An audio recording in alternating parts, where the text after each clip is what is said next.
اللہ کا یہ ہاتھ ہے تو پھر کونی بھی ہوگی، پھر بازو بھی ہوگا، پھر باڈی بھی ہوگی، پھر پیر بھی ہوں گے۔ ہاتھ ہم نے مان لیا تو پورا بت مان لیا نا۔ سمجھ میں نہیں آ رہی آیت؟ نہیں آ رہی نا سمجھ میں؟ اللہ کا ہاتھ ہوگا تو ساری چیزیں ماننی پڑیں گی۔ ہاتھ علیحدہ تو فضا میں نہیں اڑے گا۔ ہاتھ کا مطلب ہے کچھ اور چیز۔ تو اب ایک آیت کہہ رہی ہے اللہ کا ہاتھ ان کے ہاتھوں پر، دوسری آیت کہہ رہی ہے کہ لیس کمثلہ شیء، اللہ کی کوئی مثل نہیں ہے۔ بھئی آپ کے ہاتھ ہیں، اللہ نے بھی اپنا ہاتھ بتا دیا، مثل ہو گئی یا نہیں ہو گئی؟ قرآن کہہ رہا ہے اللہ کی کوئی مثل نہیں ہے۔ تو پھر اس ہاتھ کا مطلب ہاتھ نہیں ہے، قدرت ہے۔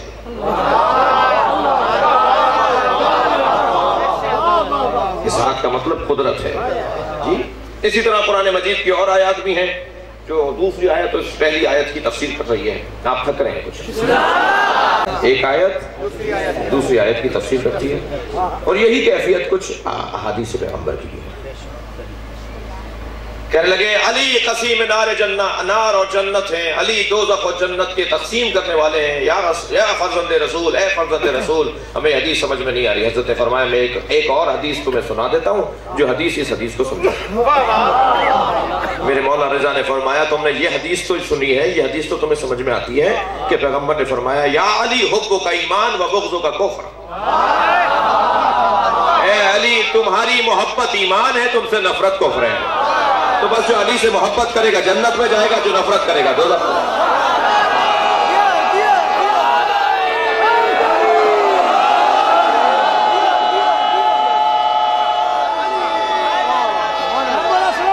توجہ کریں آپ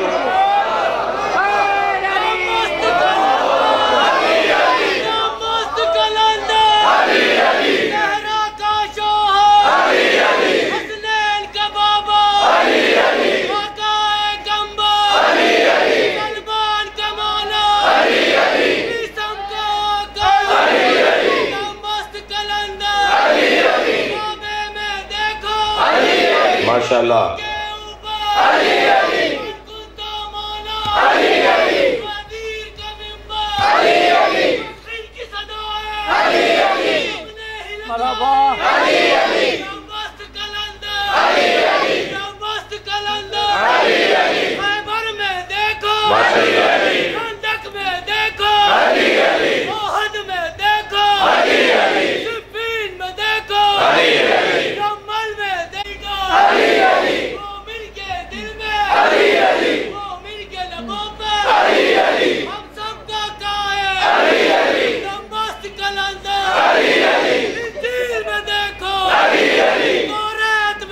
سب مل کر کپور میں دیکھو، میں دیکھو، دریا کی روانی، موجوں کی کہانی، مست کلندر، مست کلندر، وہ سر پہ ملیں گے، جنت پہ ملیں گے، پھر جام چلیں گے، پھر جام چلیں گے، سب مل کے پیئیں گے،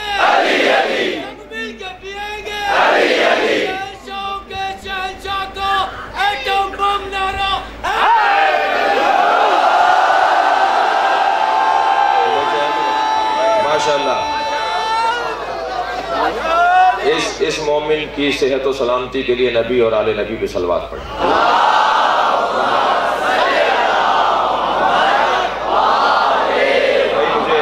میں ٹھنڈو العیار میں شاید دوسری تیسری مرتبہ آیا ہوں، اور مجھے میرے تصور سے زیادہ اچھی سماعت ہے، اور میں یہ بھی نہیں چاہتا کہ آپ مجھے مجلس پڑھوائیں، مگر اتنا حسین باب ہے یہ جو ابھی اتنی دیر تک آپ علی علی کرتے رہے، یہ اتنا حسین باب ہے۔ یہ جو آپ ابھی کر رہے تھے نا، یہ پیغمبر نے کروایا۔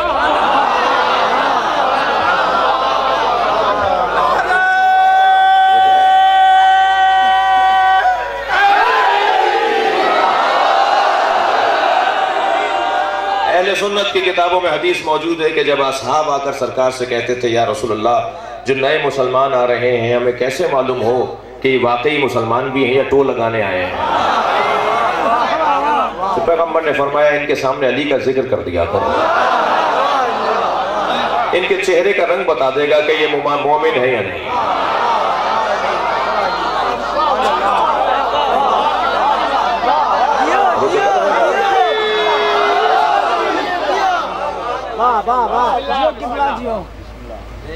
لاہور کے ایک سنی عالم دین ہیں جنہوں نے اپنے مدرسے کا نام بدل کے جامعہ المرتضیٰ رکھ دیا، مولا علی کے نام پر نام، اور ایک پوری ضخیم کتاب لکھی ہے فضائل مرتضوی، مولا علی کے فضائل. اس کے مقدمے میں لکھتے ہیں کہ میں نے اپنے مدرسے کا نام کیوں بدلا اور میں نے کتاب علی کی شان میں کیوں لکھی. مقدمے میں لکھتے ہیں کہ میں اپنی مسجد میں نماز پڑھاتا ہوں، جمعہ دیکھ کر خطبہ دیتا ہوں. 20 سال سے ایک میرا نمازی، میری مسجد کا پکا نمازی، جو 20 سال پرانا پکا نمازی تھا، ایک دن مجھ سے کہنے لگا، 20 سال کے بعد مجھ سے کہنے لگا کہ مفتی صاحب بتائیے پیغمبر کی حدیث صحیح السند ہے یا نہیں کہ نبی نے فرمایا زینوا مجالسکم بذکر علی ابن ابی طالب. اپنی مجلسوں کو، اپنی نشستوں کو، اپنی بیٹھکوں کو، اپنی ملاقاتوں کو، اپنی کچہریوں کو علی کے ذکر سے زینت دیا کرو. میں نے کہا ہاں، علی کے بارے میں، حضرت علی کے بارے میں یہ پیغمبر کی حدیث صحیح السند ہے. پیغمبر نے فرمایا ہے کہ اپنی محفلوں کو علی کے ذکر سے زینت دیا کرو. تو کہنے لگا میں 20 سال سے آپ کا خطبہ سن رہا ہوں، آپ اپنے خطبے میں تو علی کا ذکر نہیں کرتے.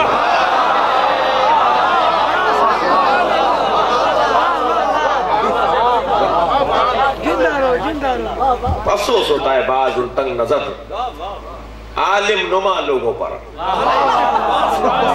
میں عالم نہیں مان سکتا نا، جو تنگ نظر ہو وہ عالم نہیں ہوتا، جو عالم ہو وہ تنگ نظر نہیں ہوتا. میں بعض ان تنگ نظر عالم نما لوگوں پر مجھے افسوس ہوتا ہے جو یہ کہہ کر مولا علی کے فضائل نہیں پڑھتے کہ اگر ہم نے مولا علی کے فضائل پڑھے تو شیعوں کو تقویت ہوگی، شیعہ مضبوط ہو جائیں گے. تم شیعوں کی وجہ سے علی کو چھوڑ رہے ہو.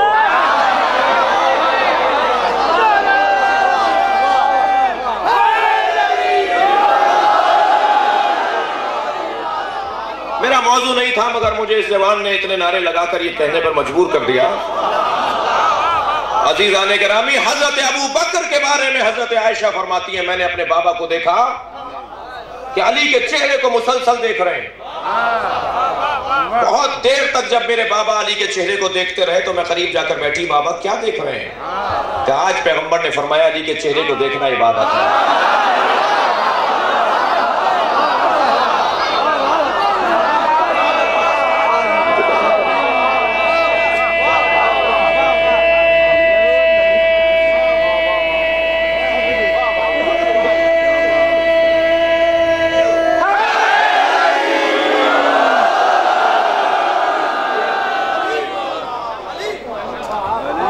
تو یہ کہ ہم مولا علی کو انبیاء اکرام کے برابر نہیں افضل مانتے ہیں. 2 حدیث دلیل دے رہا ہوں. پہلی دلیل یہ کہ پیغمبر نے فرمایا علماء امتی افضل من انبیاء بنی اسرائیل. میری امت کے علماء انبیاء بنی اسرائیل سے افضل ہیں.